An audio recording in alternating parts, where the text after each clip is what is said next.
Minggu lalu di Twitter, sempat rame pembahasan mengenai apa batasan mengenai suatu hubungan disebut sebagai hubungan kerja atau sukarela.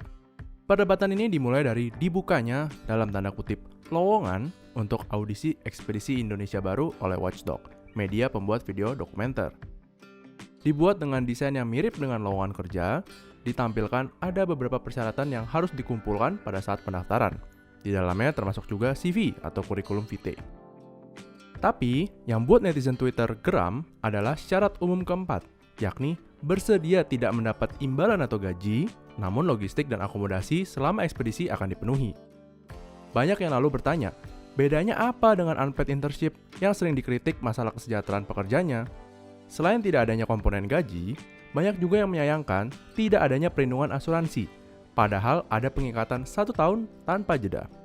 Setelahnya, ada klarifikasi bahwa lowongan ini bukanlah lowongan pekerjaan, tetapi lowongan untuk, dalam tanda kutip, swadaya.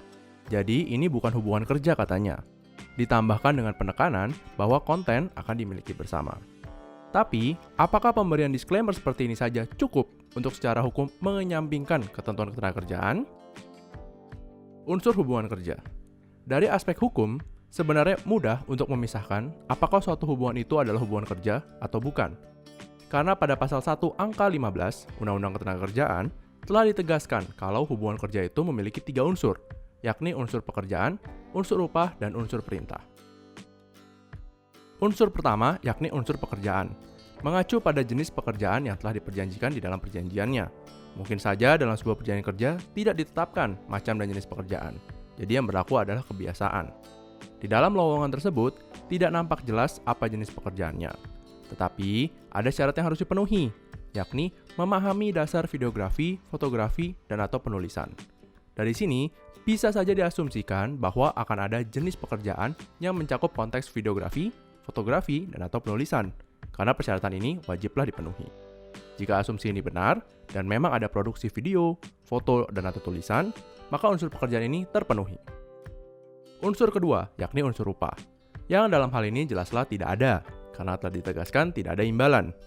Namun, sesuai dengan prinsip no work, no pay, berarti ketika ada work atau pekerjaan, maka haruslah ada pay atau upah.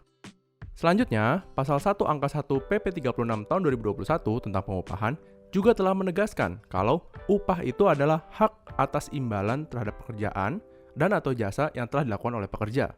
Jadi, apabila benar ada unsur pekerjaan, seperti yang telah kita bahas sebelumnya, upah wajiblah diberikan. Unsur ketiga yakni unsur perintah atau petunjuk. Jadi, pekerjaan itu dilakukan dengan petunjuk atau perintah dari pengusaha atau pemberi kerja. Dan hubungan ini berbeda dengan hubungan lainnya. Misalnya hubungan antara dokter dengan pasien itu tidak termasuk hubungan kerja. Kemudian, perintah ini tidaklah harus tertulis, bisa juga lisan, yang terpenting adalah memang ada arahan dari si pemberi kerja kepada pekerja. Dalam konteks lowongan ekspedisi ini, ada satu konteks perintah yang telah ditampilkan, yakni sanggup melaksanakan ekspedisi selama 1 tahun tanpa jeda. Artinya, ada perintah 1 tahun tidak boleh keluar dari kegiatan ini. Selanjutnya, apabila sudah dilakukan produksi video, kemudian ada permintaan revisi sesuai dengan arahan dari ketua ekspedisi atau pihak lain yang berwenang memimpin ekspedisi, maka bisa saja dikategorikan sebagai perintah. Apabila memang benar-benar sukarela, maka tidak boleh ada perintah seperti ini. Dan jikapun ada, kru ekspedisi tersebut memiliki hak penuh untuk menolak perintah tersebut atau bahkan keluar dari ekspedisi sebelum 1 tahun.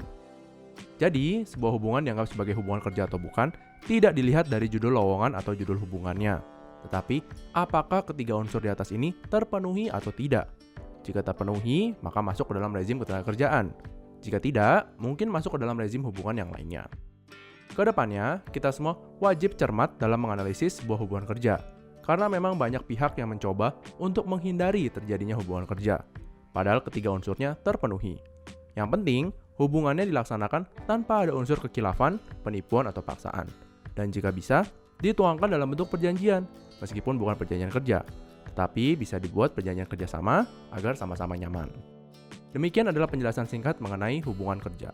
Jika tertarik mempelajari lebih lanjut mengenai isu ini, silakan ikuti course dari Loophole Academy berjudul Memahami Aspek Hukum Perjanjian Kerja di loopholeacademy.teachable.com.